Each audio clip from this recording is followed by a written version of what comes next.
There's a specific moment in every argument where you lose.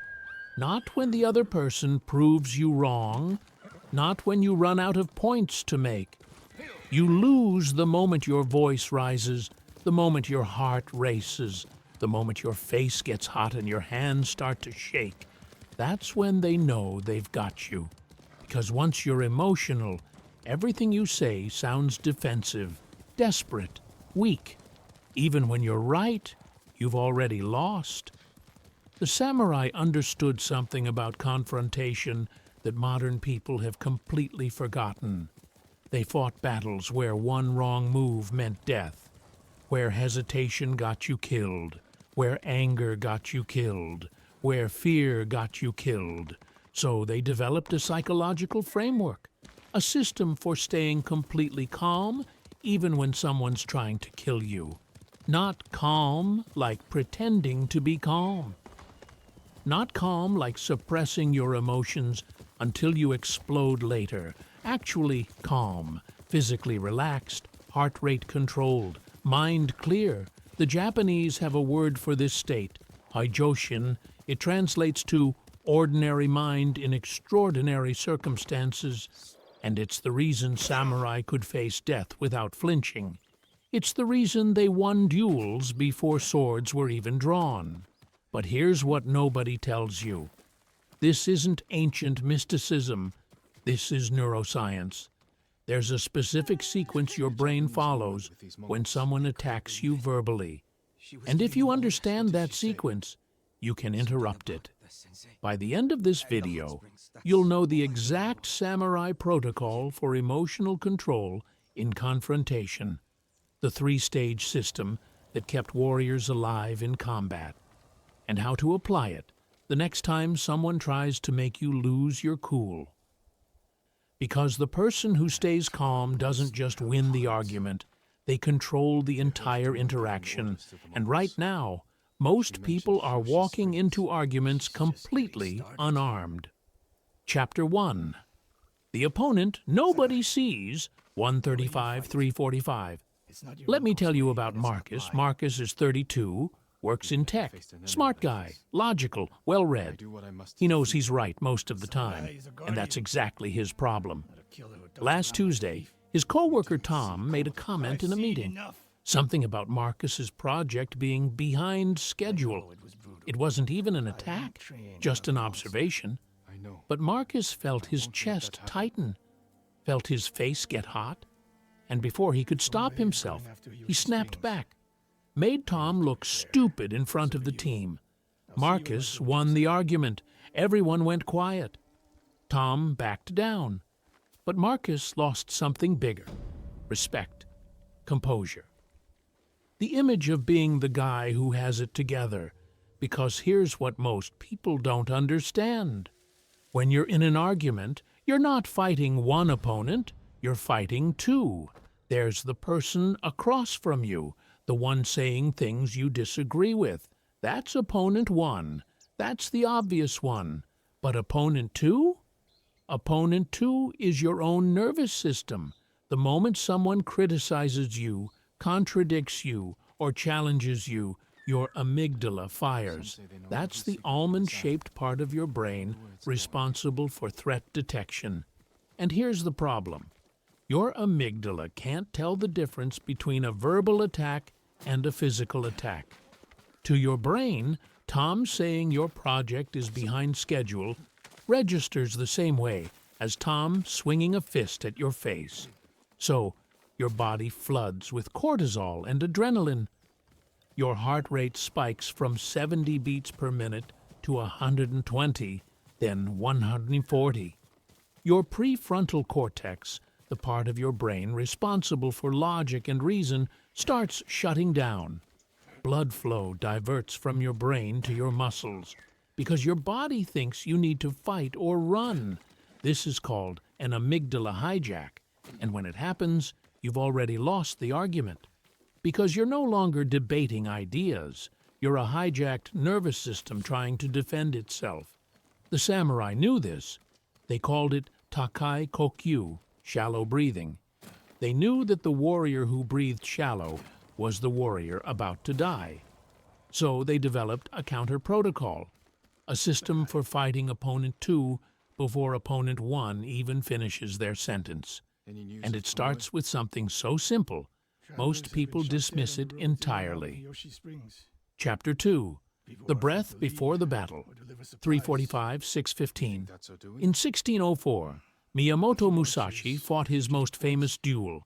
He was 21 years old. His opponent, Sasaki Kojiro, was considered the greatest swordsman in Japan. Kojiro's sword was longer, his technique was faster, his reputation was unmatched. Everyone expected Musashi to die. But here's what happened. Musashi arrived late, deliberately, 2 hours late. Kojiro was furious by the time Musashi stepped off the boat, and Musashi, walking toward a man who wanted to kill him, did something strange. He breathed, not nervous, shallow breaths, deep, controlled breaths, expanding his belly, not his chest. 4 seconds in through the nose, 6 seconds out through the mouth. By the time he reached Kojiro, his heart rate was 60 beats per minute, lower than most people at rest. Kojiro's heart was probably around 140, racing, flooded with adrenaline. Musashi killed him with one strike. This is stage 1 of Heijoshin. Control the breath before the confrontation begins. Because here's what modern neuroscience has proven. Deep diaphragmatic breathing, the kind the samurai used, activates your vagus nerve. Your vagus nerve is like a brake pedal for your nervous system. When you activate it, your body physically cannot maintain a stress response. Studies from Stanford and Harvard have shown that just 90 seconds of controlled breathing can reduce cortisol levels by up to 25%. It lowers heart rate. It restores blood flow to your prefrontal cortex. It gives you back your logic. The samurai didn't know about the vagus nerve, but they knew it worked. So here's the protocol. The moment you feel the first sign of emotional activation, chest tightening, voice wanting to rise, heat in your face, you pause. Not obviously. You don't announce, "I need a breathing break." You simply inhale through your nose for 4 seconds. You feel your belly expand, not your chest. Hold for 2 seconds. Exhale through your mouth for 6 seconds. Repeat 3 times. That's 36 seconds total, less than a minute. But in those 36 seconds, your nervous system shifts from fight or flight to rest and digest. Your amygdala stops screaming. Your prefrontal cortex comes back online. And now, you're fighting from a different state entirely. Marcus, our guy from earlier, he learned this technique. 2 weeks later, same co-worker Tom made another comment. This time, about Marcus's code quality. Marcus felt the heat rising, felt his jaw clench, and then he breathed. 4 seconds in, 6 seconds out, 3 times. By the 3rd breath, the urge to snap back was gone, not suppressed, actually gone.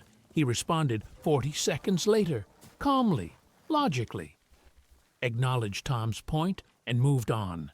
Tom looked confused, like he'd expected a fight and didn't get one. The rest of the meeting, people looked at Marcus differently. That's stage 1. Control your breath, control your nervous system, but breathing alone isn't enough. Because even with a calm body, your mind can still betray you. And that's where stage 2 of the Samurai Protocol becomes critical. Chapter 3. The Mind That Cannot Be Baited, 615-845. Here's the paradox that destroys most people in arguments. The more you need to win, the more likely you are to lose. Because when you're attached to being right, every challenge feels like a threat. Every contradiction feels like an attack. And your amygdala hijacks you before you even realize it's happening. The samurai had a concept for this, mushin. It translates to no mind, not as in empty-headed, as in a mind without attachment, a mind that cannot be baited. When Musashi fought Kojiro, He wasn't attached to winning. He was present with what was happening. When Kojiro swung, Musashi moved. Not because he desperately needed to live, because movement was the appropriate response. That detachment made him faster than someone fighting for his life. This is stage 2. Detach from the outcome. Most people enter arguments with a goal. They want to prove they're right. They want the other person to admit they're wrong. They want to win. And that goal makes them predictable. It makes them controllable. Because the person who needs to win will chase every bait. They'll follow every tangent. They'll get defensive at every jab. The samurai called this kamae, your mental posture. If your posture is rigid, you break. If your posture is desperate, you lose. But if your posture is water, formless, adaptable, unattached, you become unbreakable. Here's how you apply this. Before you enter any confrontation, you ask yourself one question. What am I attached to here? Am I attached to being seen as smart? Am I attached to this person agreeing with me? Am I attached to not looking stupid? Whatever you're attached to, that's your weakness. That's where they'll hook you. So you consciously release it. You decide right now that you don't need this person to agree with you. You don't need to prove you're right. You don't need to win this argument. This doesn't mean you don't state your position. It means you're not emotionally dependent on the outcome. Marcus applied this during his next conflict with Tom. Tom challenged Marcus's entire approach to the project in front of the CEO. Old Marcus would have felt his identity under attack. New Marcus asked himself, what am I attached to? The answer, looking competent in front of the CEO. So he released it, decided that even if the CEO thought Tom was right, Marcus would be okay. And something interesting happened. Because Marcus wasn't defending his ego, he could actually hear Tom's point. And Tom's point, it turned out, had some merit. Marcus said, "You're right about that part. Here's where I disagree and why. No defensiveness, no desperation. Just clarity." The CEO later told Marcus that his ability to stay composed under pressure was exactly what leadership looked like. That's the power of Mushin. When you're not attached to winning, you can't be manipulated into losing.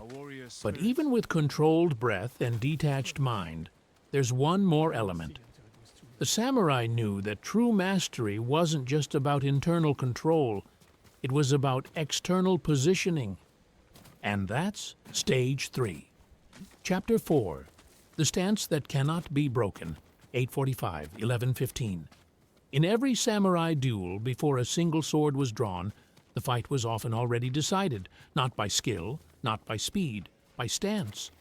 The samurai called it Fudoshin, the immovable mind. But it was more than mental. It was physical positioning that made you impossible to rattle. Here's what they understood. Your body and mind are connected.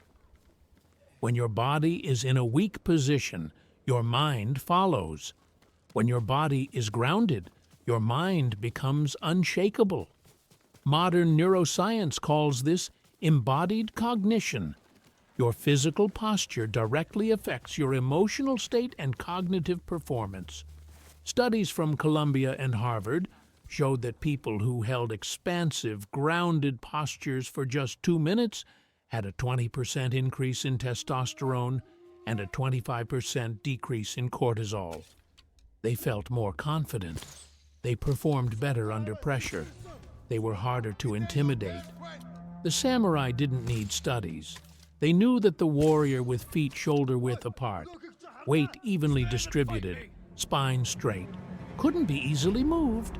And if you can't be physically moved, you can't be emotionally moved. This is stage 3. Establish immovable physical presence.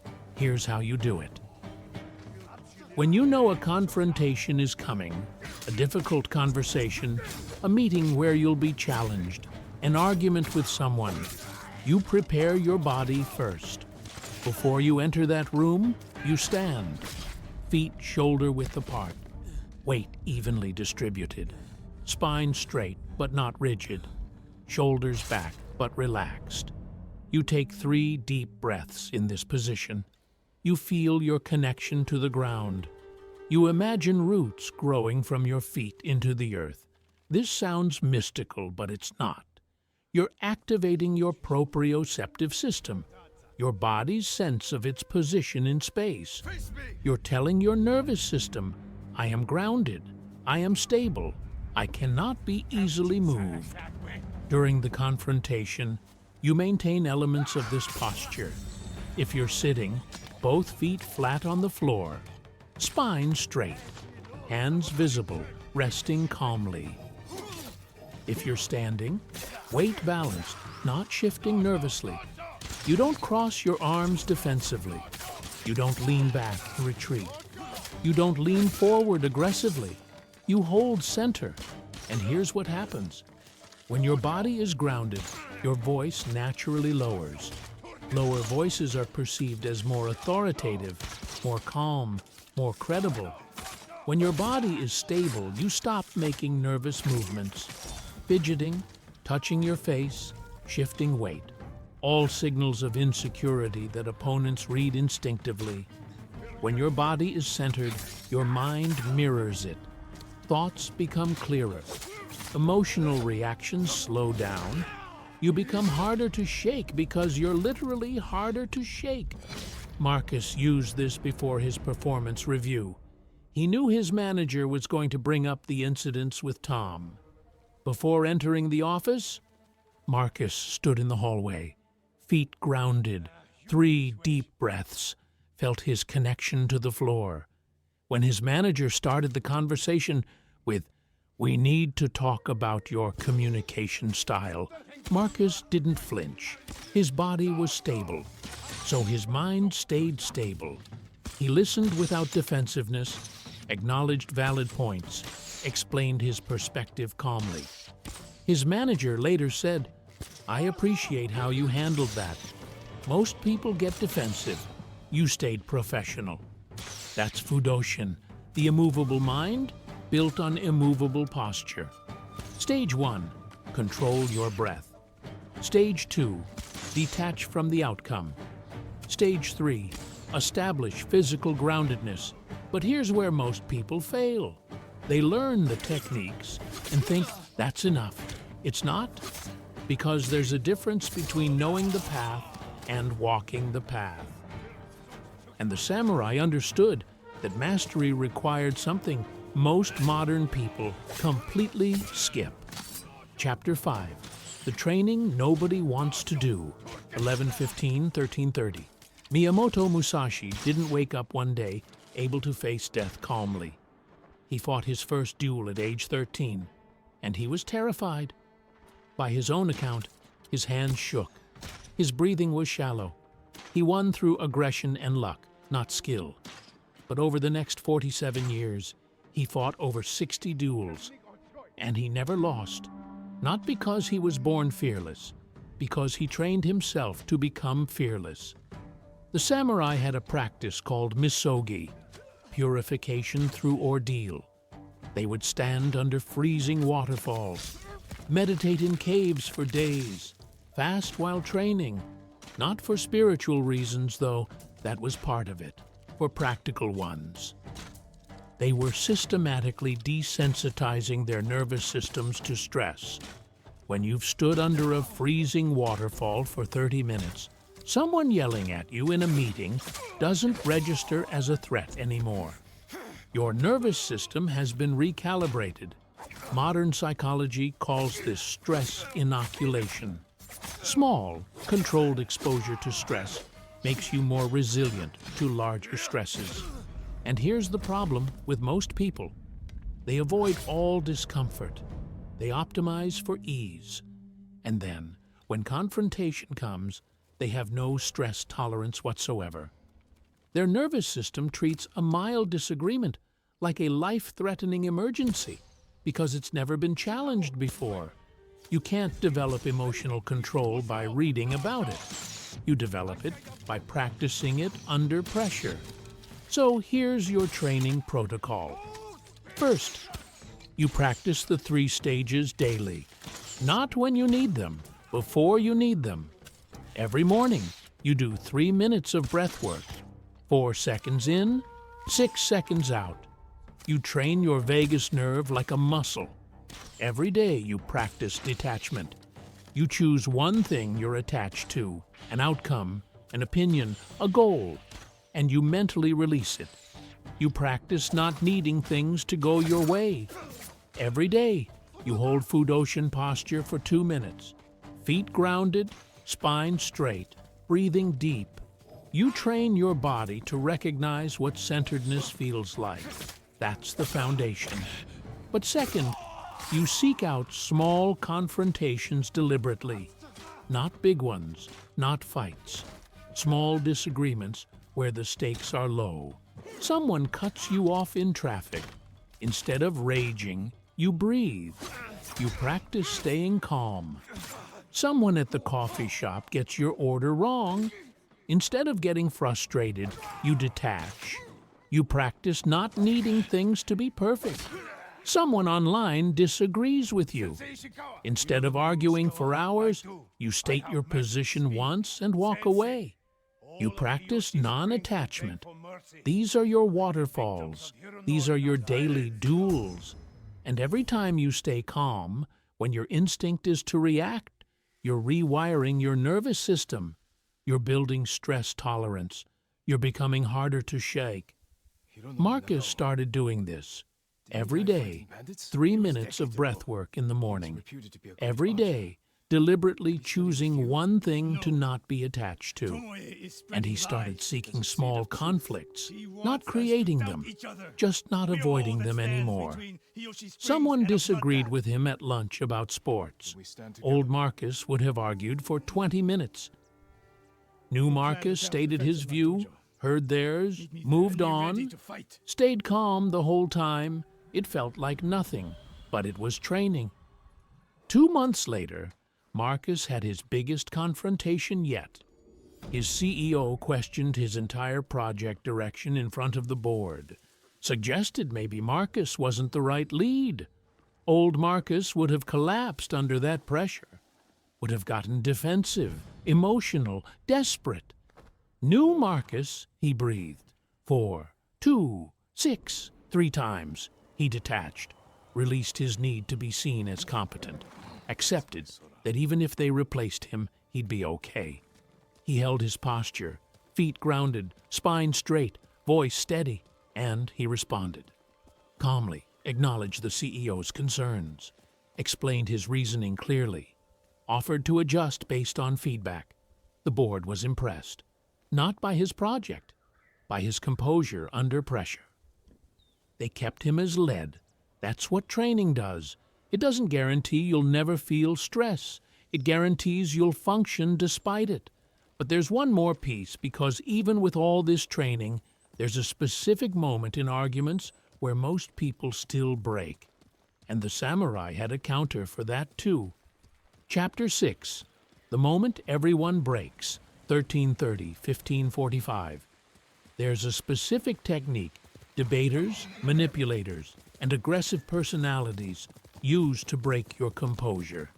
They bait you. They say something so inflammatory, so insulting, so wrong, that your brain screams at you to respond. And the moment you take that bait, you've lost. Because now you're arguing on their terms, about their chosen topic, with your emotions hijacked. The samurai faced this constantly. Before duels, opponents would try to provoke them, insult their honor, their family, their skill, not because the insults mattered, because an angry samurai is a dead samurai. So they developed a concept called sutemi, abandonment of self, not as in giving up, as in abandoning your ego's need to defend itself. When someone insulted Musashi, he didn't defend. He didn't engage.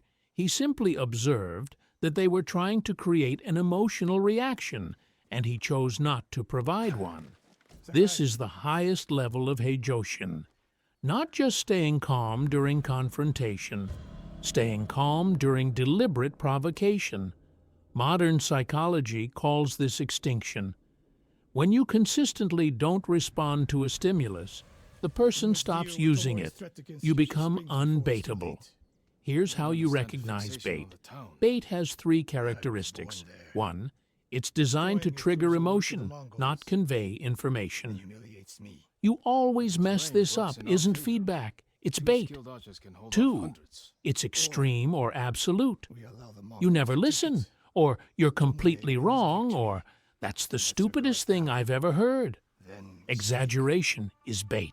3, it's personal, not substantive. Attacking your character, your intelligence, your identity, that's bait. The moment you recognize bait, you have a choice. Most people take it instinctively.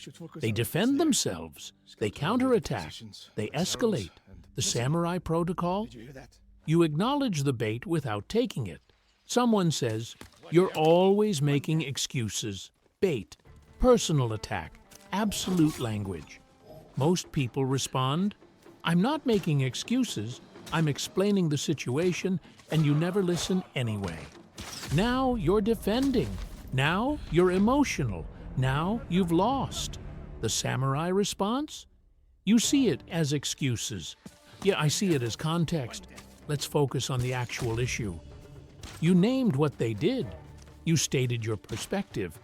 You redirected to substance, and you did it calmly.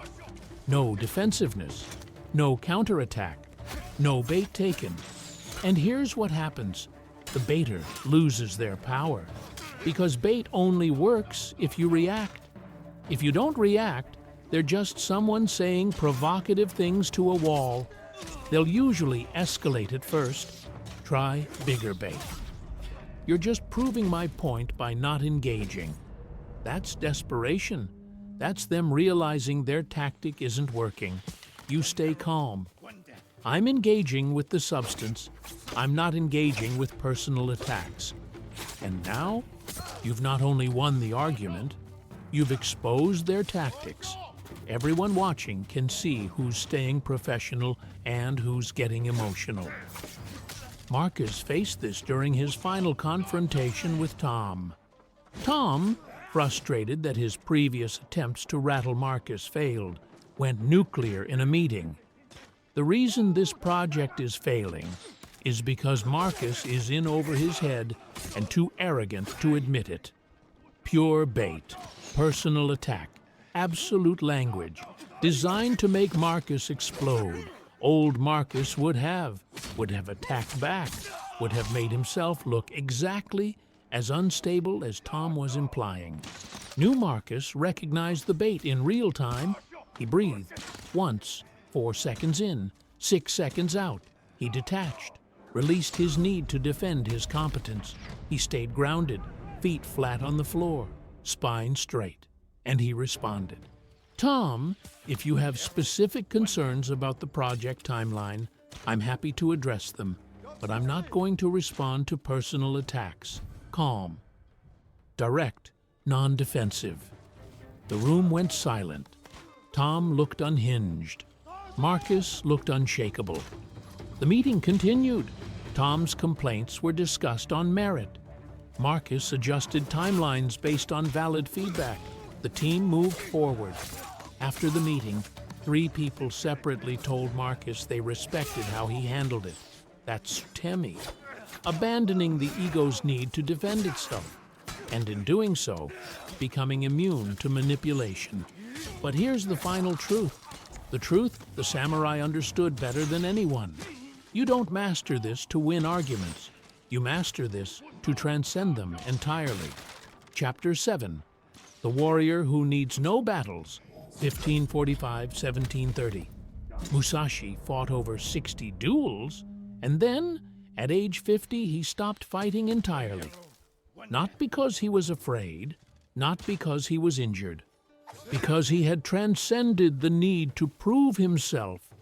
He spent the last years of his life writing, painting, and teaching. He never fought again. This is the paradox of warrior training. The more capable you become of winning confrontations, the less you need to engage in them. Because true strength isn't dominating others. It's not needing to dominate others. When you've mastered Heijoshin, controlled breath, detached mind, immovable presence, something shifts. Arguments stop feeling threatening. Provocations stop landing. Other people's anger stops controlling you. And from that place of genuine calm, you have a choice most people never have. You can engage or not engage, and either way you're fine. Most people argue because they feel like they have to, because their ego is triggered, because they're emotionally hijacked. You argue only if there's actual value in it, if there's something important at stake, if clarity matters. But if someone just wants to fight, you don't give them one. Not because you're afraid, because you have nothing to prove. Marcus noticed this shift 3 months into his practice. Tom made another comment, this time about Marcus's leadership style, and Marcus felt nothing. No chest tightening, no heat rising, no urge to defend. He just looked at Tom and thought, he's having a hard time, this isn't about me. So Marcus said, thanks for the feedback, Tom, I'll think about it. And he meant it. No sarcasm, no hidden resentment, genuine consideration. Tom was confused. He'd thrown bait, and Marcus didn't even see it as bait. He saw it as a struggling co-worker expressing frustration poorly. That's the final stage of mastery, not conquering others, transcending the need to conquer. The samurai trained for war so they could live in peace. They mastered combat so they never had to fight. You're learning to stay calm in arguments so you can stop having arguments altogether. Because the person who cannot be shaken cannot be controlled. And the person who cannot be controlled doesn't need to control others. You become like water. You don't fight the rock.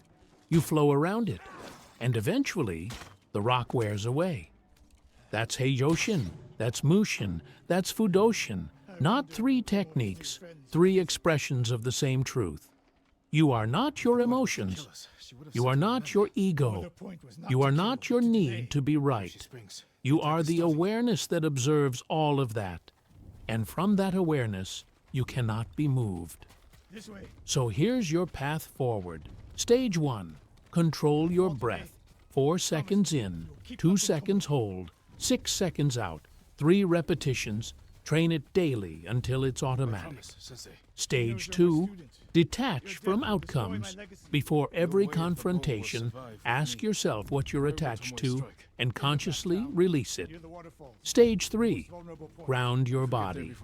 Feet stable, spine straight, presence centered. Train this posture until it becomes your default. Stage 4, train under pressure. Seek small conflicts deliberately. Build your stress tolerance through exposure. Stage 5, recognize and refuse bait. See provocations for what they are. Choose not to react. Stage 6, transcend the need to fight.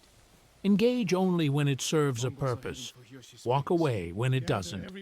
This is the samurai protocol for emotional control. Not theory. Practice, not mysticism. Neuroscience, not suppression, mastery. The samurai trained this way because their lives depended on it. Your life doesn't depend on it, but your peace does, your relationships do, your respect does. So train like your life depends on it anyway. Because the person who stays calm doesn't just win arguments, they stop needing to have them. Not many options.